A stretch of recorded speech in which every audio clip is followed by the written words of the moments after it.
Hi everyone, I hope you're doing well. It's Ren here. In this video, I'm going to be talking about something that I've noticed takes place on YouTube quite often. And in fact, it doesn't just happen on YouTube, it happens just about anywhere where there's a discussion going on about INFJs or involving INFJs. I'm not sure if this is the case as much with other types. This is maybe something that you're going to enlighten me on, because essentially I've noticed that when someone comes forward and starts talking about being INFJ, for instance, there seems to be this screen of skepticism, preliminary skepticism about whether this is true or not, that they are INFJ. In other words, there is this question that always takes place that is essentially asking, is this person really INFJ or is this person actually of another type? So it's very, very common with the INFJ communities that I have interacted with, either on YouTube or elsewhere. So it's true that, first of all, I'm asking myself the question, does that happen as much with INFPs, with INTJs, INTPs, ISFJs, ISFPs? Or is it more than any other type, the INFJ type, that tends to crystallize this debate about whether someone is a legitimate INFJ? Because you could explain it in a number of different ways. You could, for instance, argue that because the INFJ type is the rarest type, this question is going to be asked more often, and that perhaps the frequency of how often that question is asked is proportional or inversely proportional to the commonality of the type. So you'd imagine that ENFPs, who are not the most rare intuitives, would not be, according to this interpretation, a type where someone identifying as ENFP would be as likely to be questioned for that. In any case, I'm going to speak mostly about the INFJ perspective in the rest of this video, because that's the one I'm familiar with, but I would be quite curious to know if there are people who are not INFJ and who can contribute insights as regards whether those questions are also asked within their own types, if you like. I can imagine it being the case with INTJs as well, just because they share NI. NI is a rarer function to have as a dominant. With regards to INFJs, in any case, it's really quite striking.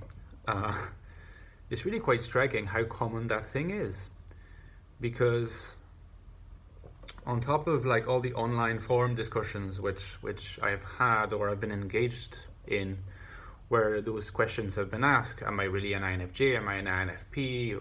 You know, is this person really INFJ, etc. I think that there hasn't been a single person that I've seen post videos about INFJ things online whose INFJ identity has not been called into question. So I'm thinking particularly of like Frank James and there's Eric Thor as well, and Hugh Koki who interviewed me like last month, I believe. Also, there's the Mr. type police person who takes care of, and in fairness to him, he doesn't just focus on INFJs. He does that with everyone, all types. But like essentially, there's not been a single person who has not gone through that if they decided to go public about being INFJ. Let's say. This is my case also. I've been type policed by that channel. with a rather fortunate verdict for me. But I wonder what the impact of it has been as well, because I'm really never quite questioned about being INFJ, which is nice. I like it. But all the same, I'm sometimes not feeling, maybe it's not that I'm not feeling good, but like it's that I'm feeling a bit sorry for those whose INFJness is questioned. Not necessarily because that questioning is wrong. I think actually, not to go into a lot of detail, that there are definitely people who come forward and identify as INFJ who are not. But still, like the path towards identifying one's personality type, belongingness, which I described in an earlier video as a family pattern. It's a very intimate quest. It's a fragile, vulnerable quest, and it's tough sometimes to, have your identity called into question. I know that it's happened to me in the past, and it was tough for me to stomach it. And I guess in some respects, I am on the side of those who think that people should come to their own realizations by themselves. Or if you express skepticism, it's better to do it with tact, and usually it's done with tact. Now there's another perspective, which is a perspective which I understand as well. There's people who will probably consider, and I've heard it openly said online, that for the YouTubers, let's say, who make videos about being INFJ and who are rather popular, who have several thousand followers, which for the INFJ community is not insignificant. Maybe it's important to have a clear idea of whether they really are, because they give advice to people who are probably INFJs, for the majority of them. And therefore it's a good thing to know whether what's given as advice is legitimate, because otherwise it could sort of be about mixed signals, So, I understand this perspective. I think it would be hard for me to do it. And I think that's probably because I'm a feeler. So I feel like I'm sort of impeding like a person's progress by doing that or whatever. I know it's not the case. I understand the motivations, but I'm just saying from my own subjective perspective, I probably would find it hard. And it doesn't surprise me that much that Eric, I think his name is Eric, person who does the type police thing, he's an NT.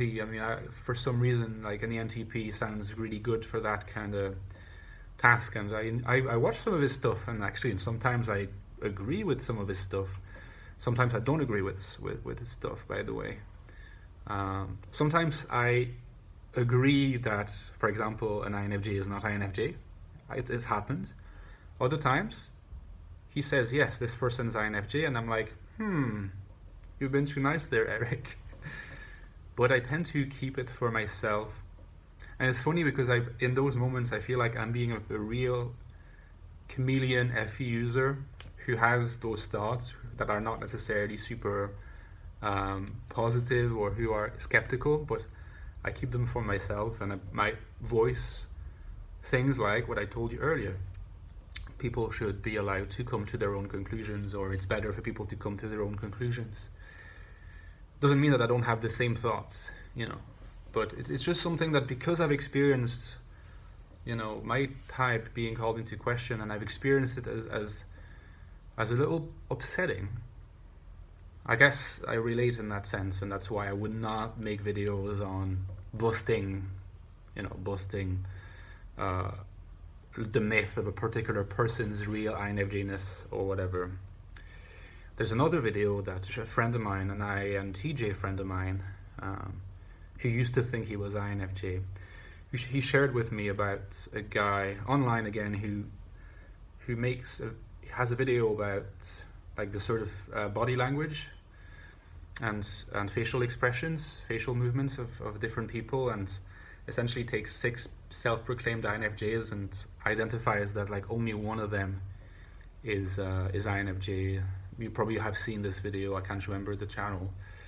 So yet another example, you know. What struck me about that video, and I wish I could just, maybe I'll link it to you, but what struck me is that the person, I think, is right about a few cases, not all cases. I think that there are probably more INFJs than he recognizes in the 6, because he only recognizes 1, and I think there are at least 2, not necessarily more than 3, like, but still. However, I'm not sure that he's an INFJ personally himself, which is ironic. So yeah, it's you could see that it's a spiral that it's easy to fall into, you know, starting to think about type and who is what, are they really what they pretend that they are, and I feel like if I start questioning all the time, it might be like a trap for my NITI to just get lost into. So I think the approach that I tend to have is to assume that the person is being truthful to themselves, and that if they're not being truthful, it's not to deceive, but it's because they have not really finished the process in regard to themselves. Now, if I start noticing things that surprise me a little bit, I will let the other person come to their own conclusions, but at the same time, so I will not necessarily voice that to the person unless circumstances lead me to do it. But I will still, in my mind, if you like, sort of make probably the conscious or unconscious decision and assume that that person is going to sooner or later figure out what their true type is. And I feel like as an INFJ, one of the issues is because we tend to read people well, or at least we have a certain way of reading people that lends itself to making accurate predictions about people's types. It's almost like we cannot really help ourselves being skeptical sometimes when we see discrepancies. We just have this gut feeling. We're like, yeah, but this person, I don't really get an INFJ vibe from that person. And often that gut feeling is true, and we know that it is usually true, and this is why we trust it so much. I think it can be wrong, but it's most of the time true, and I have the same, you know. So my openness to a person's, truthfulness sometimes comes to sort of fisticuffs with my impossible to repress and probably not wise to repress ability to just read people and to have quickly a broad idea of their type. And I was wondering if that was also your case as INFJs and other types. Okay, guys, and I'll be talking to you very soon, tomorrow I'm sure. See ya.